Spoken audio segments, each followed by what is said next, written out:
트러플 짜장라면, 트러플 감자튀김, 트러플 초콜릿까지 언젠가부터 사람들 입에 오르내리고 있는 향신료가 있습니다. 캐비아, 푸아그라와 함께 세계 3대 진미로 꼽히는 트러플입니다. 오늘은 땅속의 다이아몬드로 불리는 트러플의 역사에 대해 알아보겠습니다. 특유의 독특한 향을 가진 덕분에 세계 미식가들로부터 아주 귀한 대접을 받고 있는 트러플은 우리말로 옮기면 송로버섯으로 불립니다. 하지만 실제로는 소나무와는 전혀 상관이 없는 버섯이라고 합니다. 트러플은 다른 버섯과 달리 특이하게 땅속에서 자라는 버섯으로 인간의 후각으로는 땅속에 있는 트러플을 찾기 어렵기 때문에 잘 훈련된 개나 돼지를 이용해 트러플을 채취했다고 합니다. 하지만 식욕이 너무 좋은 돼지가 트러플을 찾다 자꾸만 먹어버리는 바람에 요즘엔 주로 개들을 이용해 트러플을 찾고 있습니다. 수십 가지 트러플 중에서도 이탈리아의 하얀 트러플과 프랑스의 블랙 트러플을 최고로 쳐주는데 이탈리아산 최고급 트러플은 1kg에 무려 1억 5천만 원을 호가할 정도로 몸값이 장난 아니라고 합니다. 그렇다면 과연 우리 인류는 언제부터 땅속의 비싼 버섯을 알고 캐먹었을까? 기원전 3500년 전 바빌로니아에서 사막의 모래 속에서 버섯을 캐먹었다는 기록이 나오나 이것이 트러플인지 아닌지는 정확히 알 수 없다고 합니다.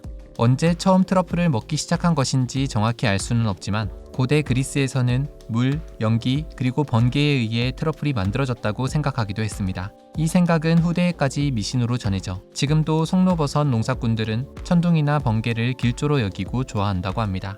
그런데 사실 중세시대까지만 해도 프랑스에서는 트러플을 잘 먹지 않았습니다. 그러다 1533년 이탈리아 피렌체 메디치가의 카트린느 드 메디치가 프랑스 앙리 2세와 정략 결혼을 하게 됩니다. 이 결혼 이후 르네상스로 꼽힌 이탈리아의 발달된 요리 기술이 프랑스로 전해졌고 점차 프랑스 요리도 발전하기 시작했다고 합니다. 이때 메디치 가문에서 프랑스에 처음 소개한 것이 바로 이 트러플이었다고 합니다. 특히 프랑스 루이 14세가 트러플을 무척 좋아했는데 그러면서 프랑스에서도 트러플이 퍼지기 시작했습니다.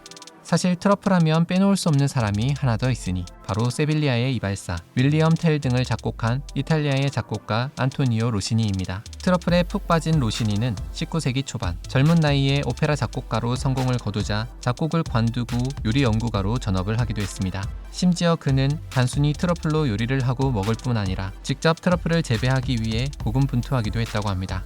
찾는 사람은 많은데 그 양이 턱없이 적어 땅속의 다이아몬드라고 불릴 정도로 몸값이 비싼 트러플. 그런데 알고 보면 트러플은 19세기 초반 인공재배에 성공을 거두며 19세기 후반엔 연간 1000톤가량이 생산될 정도로 양이 늘었던 적이 있었습니다. 참고로 요즘엔 1년에 30톤 정도가량 생산된다고 하니 진짜 그 양이 엄청난 것을 알 수 있습니다. 그러다 1차 세계대전 당시 트러플 재배 노하우를 가진 농부들이 희생당하고 2차 세계대전을 겪으며 트러플이 자라는 숲도 파괴되어 트러플 생산량은 다시 바닥을 치게 됐다고 합니다. 그리고 이제는 트러플을 생산하는 농민들이 트러플이 대량 생산되면 가격이 떨어질 것을 우려해 반대하는 입장이라고 합니다. 그러니까 한마디로 마음만 먹으면 인공재배를 시도해 생산량을 늘릴 수 있지만 일부러 그렇게 하지 않는다는 사실. 그렇다면 이렇게 비싼 몸값을 자랑하는 트러플은 과연 어떤 효능을 가지고 있는지 다음 영상에서 알아보겠습니다.